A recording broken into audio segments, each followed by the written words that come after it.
So welcome everyone. We are having an information session since a lot of people were coming into the office hour time and the open lab times and wanted to have some more information about some of the basic things like timelines and what our team does and things like that. So this information will help inform that. Susie, do Yes. you want to go into the next slide? Mm-hmm. Yep, sorry, just moving along here. Okay, so essentially, who we are is going to be the first thing that we cover. It's going to cover also the types of things that we can help you all with. We're a resource office, and we want to clarify what that means and how we can help you. And then we'll talk briefly about Preventive Improve, or otherwise known as Track That, and some of the basic information about entering data for that. And we also wanted to talk about some upcoming events and timelines. So at the end of the session of this brief presentation, it shouldn't take more than like 15-20 minutes. We wanted to reserve time for discussion and to get your feedback on if you need anything or if we can help answer any other questions that weren't covered in this brief introduction to our office and to the upcoming things that we have. So who we are the Institutional Effectiveness team. I'm Catherine Perez. I'm the Senior Director of the team. And with me are, do you want to introduce yourself? Yep, Susie, I'm Susie Lieben. I'm a manager of institutional effectiveness. I am Eileen Sanabria. I am the Associate Director for Institutional Effectiveness. I'm Leo Ruiz. I'm one of the coordinators here for assessment. And I'm Jillian Delisle, and I'm a graduate assistant for the office. Okay, thank you, everyone. We have one more graduate assistant named William, but he's not here today, but you'll meet him eventually. So this is our whole team. Our team basically is here to help serve as a resource for the entire university. So we interact with about 700 people across the university, and that includes administrators and faculty members. And we work with them to help the institution have assessment practices that are essentially meaningful and will help our students succeed. And that's pretty much why we're here. We also comply with a lot of the regional accreditation, specialized accreditation standards, and as well as some of the Board of Governor requirements for compliance as well. So here's our contact information for the main contacts of the people who will be presenting today. We also have a departmental email that you can always reach us at, and that's assess@fiu.edu. We all see that email, so if you want to send a general email, that's the place to do it at. So we are readily available for any kinds of help, and if you have any questions, we try to be as easily accessible as possible. So if you want to hop on for a quick Zoom or whatever, we can always do that readily. We always have the resources to do that for you. Thanks, Susie. So some of the, like Kathy was saying, that we are your resource office. Some of the support services that we use is, of course, we help you with the reporting aspect of assessment so that we satisfy our the BOG requirements, SAC-COC requirements, any specialized accreditation requirements that you may have. We can conduct workshops for you for completing the reports, or for your unit, or for an entire department, or for an entire college, like we've done before as well. And the workshops, they don't only have to be on reporting, on your Track That reports. They can also be on any assessment related topic that you might need. So rubric creation, exam creation, any survey creation, we can help with that as well. I'm sorry, I'm carrying my 4 4-month-old right now, and she's fuzzy. Streamlining processes, we also help you with that. A lot of the programs that have specialized accreditation, they like to use the assessment reports that they give to SACS and to the BOG, and they like to streamline it with the requirements for their specialized accreditation. And we help you with that. We help you match whatever your specialized accreditation requires in terms of student learning with the reporting aspects that we need in order to be in compliance with SAC COC and with the Florida Board of Governors. Enhancing relevance and quality, any data analysis that you might need to better understand how your students are performing in a particular area, we can help you with that as well. Identifying competencies that students should exhibit. So looking at the market, seeing what is needed out there.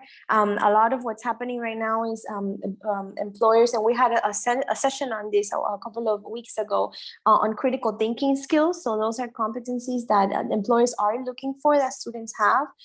So we're here to help you with that.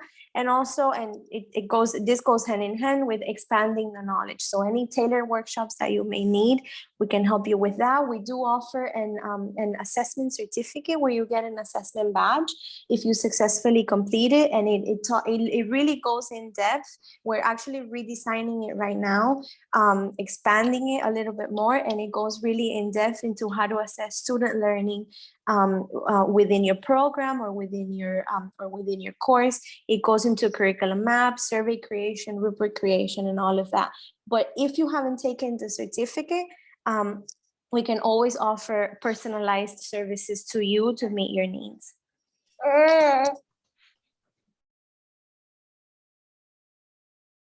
Okay, and this is just a screen grab of our assessment hub. This is the page that you'll see when you enter trackdat.fiu.edu. This is where you can enter TrackDat with, each button does something different. So you can enter TrackDat by clicking submit data to TrackDat. I'm sure a lot of you are already familiar with this page. If you need to change your outcomes and methods, the instructions are behind this second button for change outcomes and methods. You can find your PO metrics. If you have standardized POs, you can find them through this report. Your report status can be found behind this button, and this will take you to our quantitative dashboard, but also our qualitative review process dashboard. So you could see exactly what status your report is in, whether we send it to you for feedback or whether it's still under our review or whether it's finalized. You'll find all of that information behind this button. And then the help buttons here, behind this FAQ and tutorials button, this is where you'll find our video tutorials and links to our YouTube channel, instructional handouts, and the place that if you need to add a new user request is also in there. The deadlines and events one, we're working on building up, but you can if you're subscribed to our listserv, you will always get emails from us, and we do send that out every time that we have events, which I'm going to go over on our next page. Our contact button, but you also had our contact information there, and the buttons are pretty self-explanatory. The ID website button, this will take you to assessment.fiu.edu. Any questions on that? Okay, so I'll go to the next slide, and that's our upcoming deadlines and events. So during the fall, we're going to continue our assessment symposia series. Like Aileen had mentioned, we had a couple weeks ago, we had a session on critical thinking, and we also had one on outcome development. In the fall, we're going to go do some deep dives into using rubrics effectively, surveys effectively, and developing improvement strategies. And those are some things that are coming up in the fall. So those communication for that will be sent out via our listserv, and we'll also post it on the main TrackDat page. There's an announcement section, and we'll post the registration links there as well once we have that ready. The main thing, assessment reports for 2021-2022 are due on Monday, October 17th. So our deadline is typically annually on October 15th. This year, October 15th is on a Saturday, so it's going to be the following Monday. October 17th is by then is when all assessment reports are due to our office. Some colleges like SIPA and CASE and Other colleges have earlier deadlines, so you must also abide by those deadlines. So be on the lookout for information from your college liaison, because if they have an earlier deadline, they'll be the ones to let you know. And then we have office hours and virtual open labs. This is something new that we're implementing every Wednesday from 10 to 12. One of us or someone will be on Zoom, and it's a drop-in session. This is the link, so save this link. You have to register first. But once you register, you'll be able to enter our office hours anytime during that 2-hour period every Wednesday. That's where you could, nothing is, there's no formal presentation scheduled during that time, but it's basically just an open lab drop-in. If you have a specific question or you want help or you want us to take a look at something, that's a good time just that you'll have somebody available to help you. I'll go to the next one. As far as timelines go, academic programs are on a 2-year cycle. So year 1 for the assessment report is coming up. That's the October 17th deadline. That's going to be the first year of the new cycle. And what academic programs, certificates, dean's offices, any academic report, UCC reports, the results are due on October 17th. So that's just going to be just the results for 2020, 2021, 2022. And then, like you were submitting this past reporting period, you had to submit results and use of results. At this time in October of this year, you'll have to go back to the use of results that you wrote last reporting cycle and do the follow-ups. And for the follow-ups, what you need to do is just address what you said in your use of results. You're going to follow up on that action, so your use of results is what will we do? It was written in that tense, and then you're going to follow up, did you do it? And provide supporting documentation on the implementation of those improvement actions. And like I said, all of those things are due by October 17th. So it's results for 2021, 2022, and the follow-ups for the previous report. Looking ahead, the 2023 deadline will be focused on results and use of results for your 2022-2023 reports. And this is where, at this time, you should be thinking about the data that you've collected, what improvement actions you can make based off of the data, and you'll submit both results and use of results and review your assessment plans to make sure that they're relevant and up to date for the next cycle. So that's preparing for closing out one cycle and preparing for the next one. And that will be due October 16th, 2023. Before you move on to admin, Susie, let me Yes. talk a little bit about the follow-ups, talk a little bit more Okay. about the follow-ups and the evidence for academic programs and UCC. And this is also applicable to administrative units. So when you're entering your follow-ups and your evidence this year, make sure you go back to those use of results that you entered last year. So you have to go back into 2021 and read those use of results, and make sure that what you write as your follow-ups is very specific and it's aligned with what you said you were going to do in your use of results.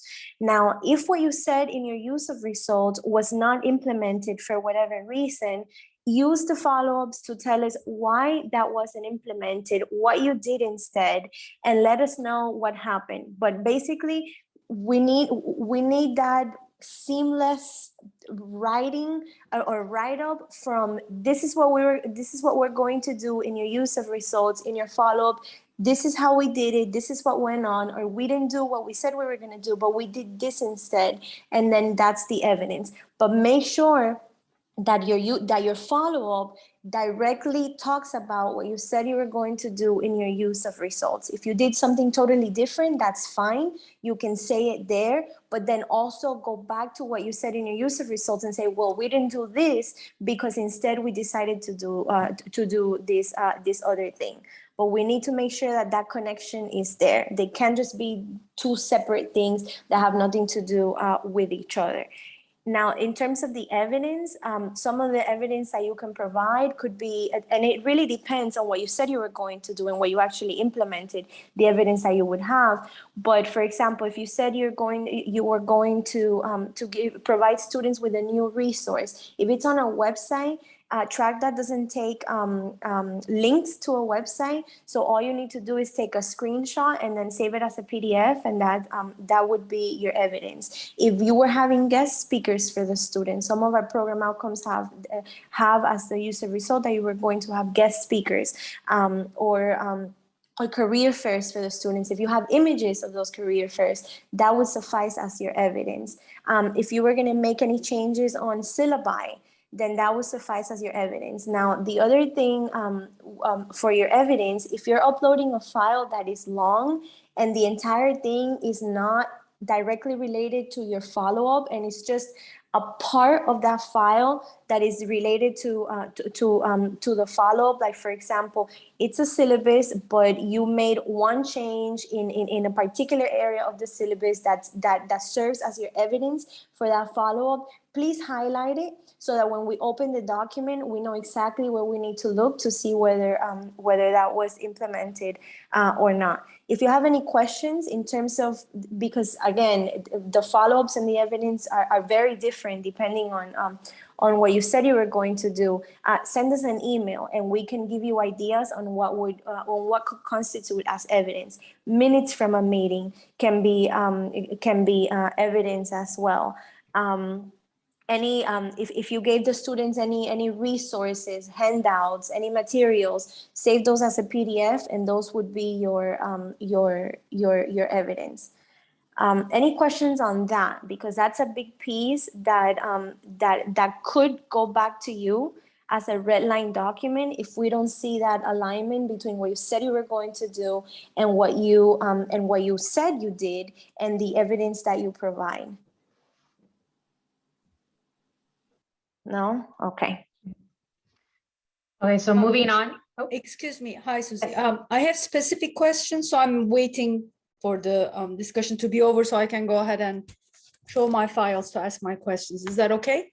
Yeah, that's fine. Thank you. okay. So moving on to the administrative assessment timeline. So if you're familiar with your administrative assessment reporting cycle, you know that that's on an annual basis. So the same deadline applies. It's October 17th, and what you'll submit is results for 2021-2022, the use of results for 2021-22, and then go back to the report that you just wrote this previous year and do the follow-ups for 2020-2021. And the same applies, just like Aileen just explained. The evidence and the follow-ups must directly relate to your improvement actions. If the improvement actions weren't taken, you're going to explain what you did do or what happened that you couldn't take those actions. It's just a matter of documenting and explaining the process that you went through. And that's the most important key piece. Leo, our coordinator, is going to be working closely with administrative units this year on the reviews of the reports. If you want to introduce yourself, Leo, again. Okay, Susie, yes, my name is Leo again. I'll be taking over for Susie with the admin reports. So admin, the reports would be admin, centers. So those are the reports that I'll be taking care of. So if you guys have any questions or need anything from me, you can always contact me and I can always help you out with all that. And Kathy, if you want to say anything else, I mean, that's all I have here. No, not really. Essentially, we are here for your support, and we are a resource center for you. And we, in any kind of capacity that relates to assessment, we will be able to help you. Like, for example, even if you are interested in doing assessment research with your students, we can help you come up with ideas on research questions and research processes, because we have a lot of specialty in statistics here and in tool development, like surveys, rubrics, et cetera, So we're helping right now several people doing research projects with their students. And so even if you might think it's not completely related to what we do, even if it's not related to the actual report that you're creating, we are here as a resource for you for anything that you might need in relation to assessment. And the point of our team and of our office is to make sure that assessment becomes a meaningful process, and it's just not another bureaucratic process. It's something that can help inform all of us at the institution to improve student learning. And I think that's it for me. We're going to open it up for discussion or questions. Does anyone have any? Thank you all for coming today. You know where to contact us on the previous slides. You can reach out to our assessment email at assess@fiu.edu. Thank you very much.